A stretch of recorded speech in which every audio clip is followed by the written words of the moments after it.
जों बयनिबो थाखाय जोबोद मोजां गिबि खेबनि थाखाय गासै 6 शेड्यूल काउन्सिलनि गेजेराव बे जितु फुटबल टुर्नामेन्ट आईएसपीएल माने बीटीसी निफ्राय एरेन्ज खालामनाय जादों बा बड'लेण्डनिफ्राय एरेन्ज खालामनाय जादों बियो आरो बिनि थाखाय आङो साबायखर बावो जोंनि बड'लेण्डनि चीफ मानव गेदेर प्रमद बर' बिथांखौ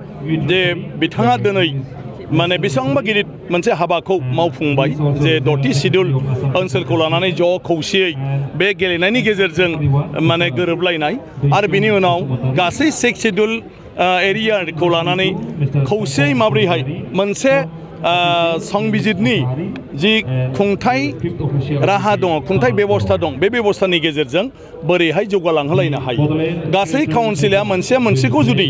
मदद होलायो आरो गासै काउन्सिलानो जुदि इउनिफर्म माखासे पलिसि लानानै जुदि आवगायोब्ला आं सानो जोंनि हादरनि गेजेराव थानाय गुबुन गुबुन 6 शेड्यूल काउन्सिलफ्राबो दिनै गुबुन गुबुन रायजोफोर बायदि बे जायगानि सुबुंफ्रा जौगाखांनो हागोन आरो दिनै बे गेलेनाय जि टुर्नामेन्ट फाथिदों बेनि गेजेरजों जि मोनसे सोमोन्दो जागोन बे सोमोन्दोनि दारै जोंनि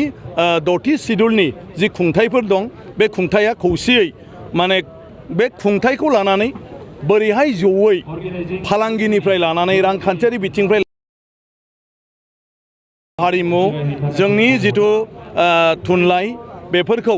बोरैहाय जोङो दावगालांनायाव मोनसेया मोनसेखौ मदद खालामलायनो हायो बेफोरनि गेजेरावबो गोबां माखासे बिखान्थि लानो हागोन आरो बेफोर बिखान्थिखौ लानानै खामानि मावलांबाय थायोब्ला आं सानो जे 6 शेड्यूल ओनसोलफ्राबो माने गोबां माने मा होनो गुबुनफोरबायदि आवगायलांनायाव जाफुंसारनो हागोन आरो बे गासैबोनि थाखाय मानव गेदेर प्रमद बर' बिथांखौ आं फिन माने साबायखर बावदों बिथांनि जि मोनसे गोथार नाजानाय बिथांनि जिथु मोनसे साननाय सानस्रि बे सानस्रिया गमामायैनो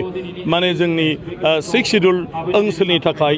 खुब मोनसे गाहाम फिथाइ सानसे लाबोनो हागोन बेखौ आं फोथायो नैबे गेलेनाय बादायलायनायजों इउ जेनेरेशना मा लाब जागोन माया नैबे गेलेनाय बादायनाय इउ जेनेरेशना मा लाब जागोन ना इउ जेनेरेशनाथ' बेनि गेजेरजों गोबां लाब जागोन आं बेखौनो होनबाय थादों जे बेफार बानिज्य दानि दिनाव माने एमप्लयमेन्टनि खोथा फैयो गतिके दिनैहाय जेसेबां 6 शेड्यूल दं बे 6 शेड्यूलफ्राव दा बड'लेण्डनि सेंग्राफ्रा बेफ्राव बेफार बानिज्यआव माबाफोर जों बिनि जितु दिहुनथाइ बेखौ बेयाव फाथायहरनो हायो नामा बिसोरनि बायदिसिना दिहुनथाइफ्रा जोंनि बेवहायबो माने मा होनो बेबायदि बेफार खालामजाथावथाव दङ नामा थिग मिज'रामाव त्रिपुरायाव बेबायदिनि बेलायाव मोनसे लामा फैगोन जोंहा सिनेमा बानायो कालचारनि मानसिफोर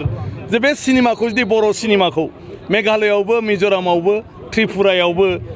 बेफ्राव जुदि गासै काउन्सिलाव बर' सिनेमाखौ नायो बर' मेथाइखौ खोनासङो अब्ला जोंनि सिनेमा दिहुनगिरि आरो जोंनि फावखुंगुर फावखुंग्रिफ्रा रांखान्थियारि भाबै थांनानै थानायनि मोनसे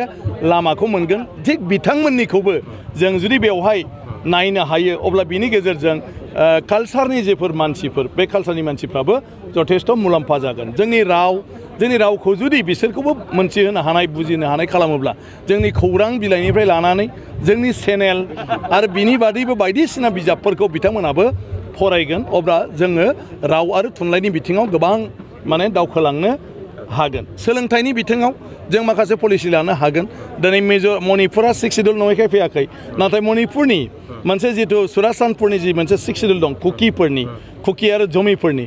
बे 6 शेड्यूलनि सुरासानपुर डिस्ट्रिक्टआ गासै भारतआवनो बयनिख्रुइ बांसिन UPSC क्लियार खालामनाय जिल्ला दा बिथांमोनजों जोंजों जुदि सोलोंथाइनि बिथिङाव सावरायो अब्ला जोंनि इयुन जोलै बा दानि जेनेरेसनखौ माब्रैहाय जों बयखौबो UPSC बा APSC नि थाखाय जोङो माने मोजाङै तैयार खालामनो हायो बेफोरनि आदब खायदाखौ जोङो सोलोंनो हागोन थ' बेबायदि गोबांथार दं जों काउन्सिलजों काउन्सिल रायलायलायनानै जयै हाबा मावलाङोब्ला जोंनि लाइमोनफ्रा गोबां माखासे लामा मोनगोन खामानि मावलांनायनि